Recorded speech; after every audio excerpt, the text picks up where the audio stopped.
I guess in probability there are some cases. Let's say I come over and I have some dice, and I ask you guys, what's the probability?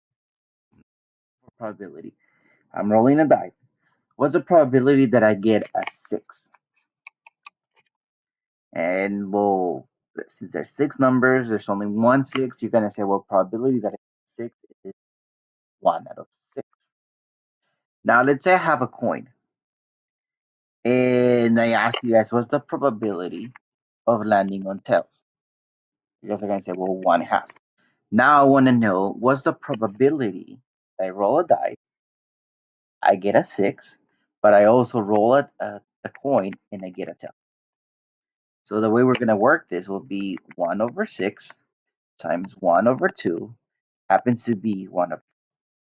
So if I roll a die and I flip a coin, the probability that I get a 6 and the probability that I get a tail, both cases, it's 1 out of 12. Now, sometimes in this case, we have what we call independent. It doesn't matter what I get on the die, the probability of getting tails is going to be 1 over 2.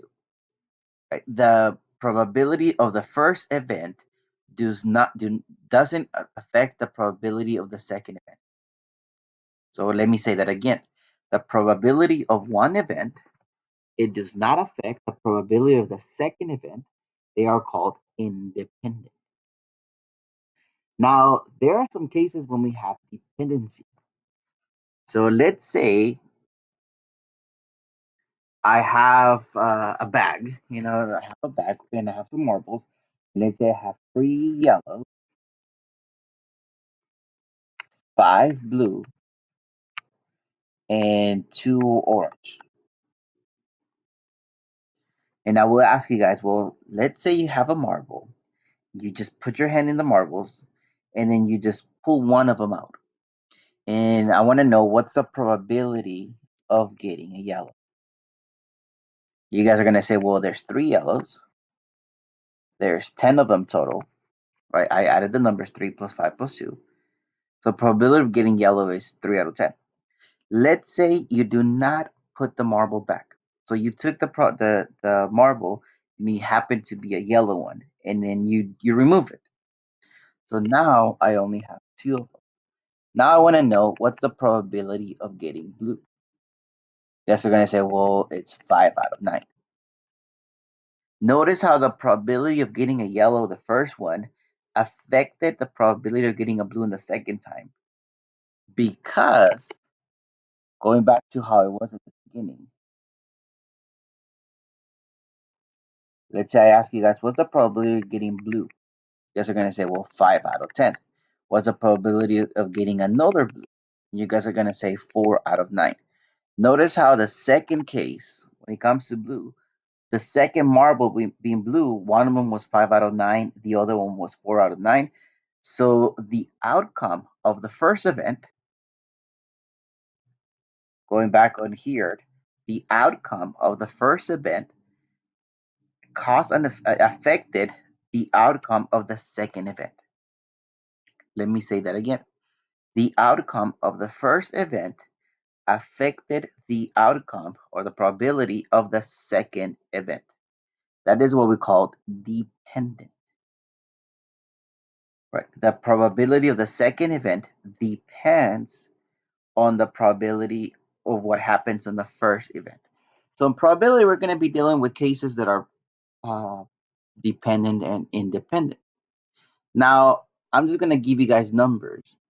I'm not gonna say what's the probability of getting 6 in the die. What's the probability of getting a yellow marble? What's the probability? I'm just gonna call it events A and B. Now we're gonna say A and B are independent. So let me just say this real quick over here.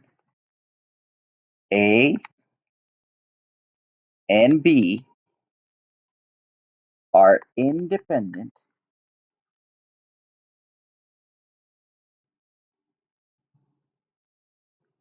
and I'm just gonna use in mathematics we use IFF, and that stands is if and only if.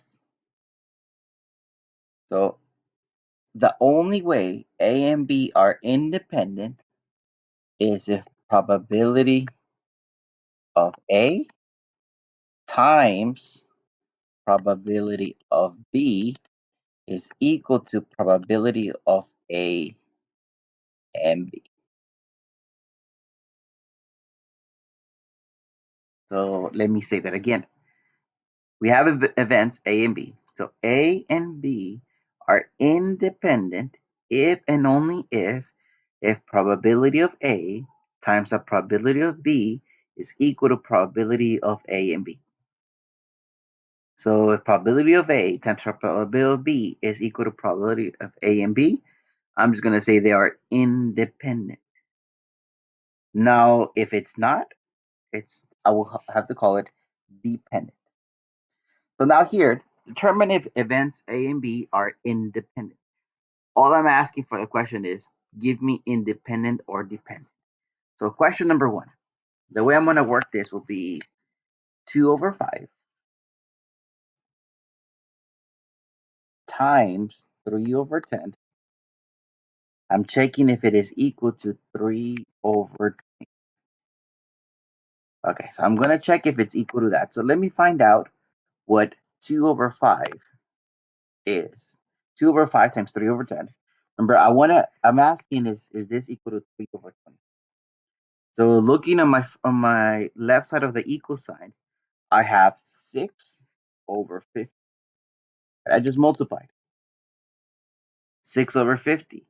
Simplify each fraction. So each of my numbers, I'm going to divide each by 2. So I get 3 over 25. So it's 3 over 25. Is it equal to 3 over 25?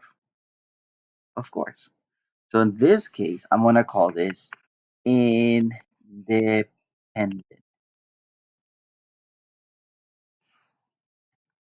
If probability of A times probability of B is equal to probability of A and B, then these two are independent. Let me check here again. Question number 2. I'm just going to go 9 over 20 times 7 over 10. I know multiplication, I multiply straight. 9 times 7 is 63. 20 times 10 is 200. I see a probability of A and B is probability of A times probability of B. So I see that I get the same thing. So I'm just going to call this independent.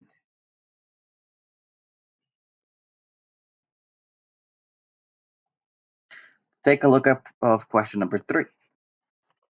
7 over 20 times 1 over 4. I now multiply straight across. I have 7 over 80. Now, is 7 over 80 equals to 21 over 200? They're not equal to. So in this case, I'm going to call this dependent.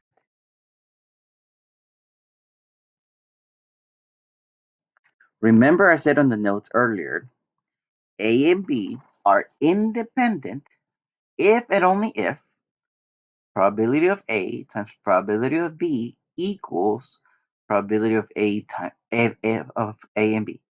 Notice how question number 3, 7 over 20 times 1 over 4 is not equal to 21 over 200, so it's not independent. And if it is not independent, well, obviously it's dependent. All right, let's take a look at question number 4. I'm just going to go 1 over 4 times 3 over 10. When I multiply straight on top. 1 times 3, and at the bottom 4 times 10.